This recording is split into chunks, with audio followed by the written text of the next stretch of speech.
Chennai super kings captain Ruturaj Gaikwad అన్న సంగతి తెలిసిందే. అయినప్పటికీ సిఎస్కే అనగానే ప్రతి క్రికెట్ అభిమానికి టక్కున గుర్తొచ్చే పేరు ధోని. ధోని అంటే సిఎస్కే అంటే ధోని అనేంతలా ప్రతి క్రికెట్ అభిమానుల మధ్యలో ఉండిపోయింది. అయితే ఇప్పటికి కూడా సారథిగా ధోని లేకపోయినప్పటికీ తెర వెనుక నుంచి మహీనే నడిపిస్తాడని అంతా అనుకుంటారు. కానీ అది నిజం కాదని తాజాగా స్వయంగా మహీనే స్పష్టం చేశాడు. తాను ఐపీఎల్ లో మరింత ప్రభావవంతంగా ఆడేందుకు తన బ్యాటింగ్ శైలిని మార్చుకోవడంపై దృష్టి పెట్టినట్లు తెలిపాడు. ప్రస్తుతం బ్యాటర్లు మరింత ధైర్యంగా ఆడుతున్నారు. సరైన క్రికెట్ షాట్లతో భారీ స్ట్రోక్స్ కొట్టగలరని నమ్ముతున్నారు. అదే సమయంలో వారి షాట్ ఎంపికలో వైవిధ్యం చూపుతూ మరింత మెరుగుపరుచుకుంటున్నారు. ఫాస్ట్ బౌలర్లను రివర్స్ స్మూత్, ఫేసర్ పై స్వీప్ లేదా రివర్స్ స్వీప్ ఆడుతున్నారు. నేను కూడా ఆ మార్పులకు అతీతం కాదు. నేను అలవాటు పడాలి. నేను బ్యాటింగ్ చేసే స్థానానికి అనుగుణంగా నా ఆటను మార్చుకోవాలి. ఆటలో కొనసాగాలంటే కొత్త శైలిని అలవర్చుకోవాల్సిందే. అలానే ఇంకో నిజమేంటంటే మా టీంలో 99% తీసుకునే నిర్ణయాలు రుతురాజ్ గైక్వాడ్వే.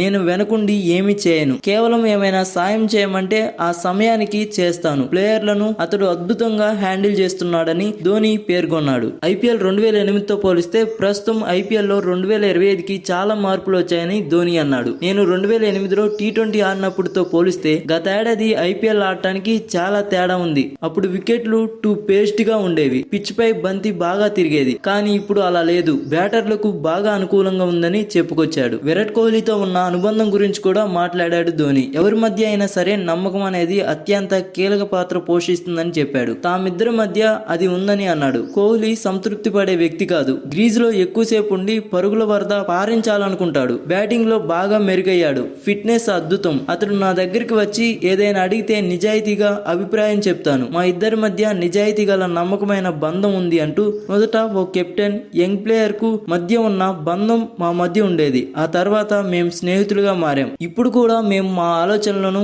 మనసులోని మాటలను షేర్ చేసుకుంటాం. అలానే సీనియర్, జూనియర్ అనే గౌరవాన్ని ఇచ్చిపుచ్చుకుంటాం. ఇప్పుడు మేమిద్దరంలో ఎవరు కెప్టెన్ కాదు. అందుకే మ్యాచ్లకు ముందు మాట్లాడుకోవడానికి ఎక్కువ సమయం దొరుకుతుంది అని మహి పేర్కొన్నాడు.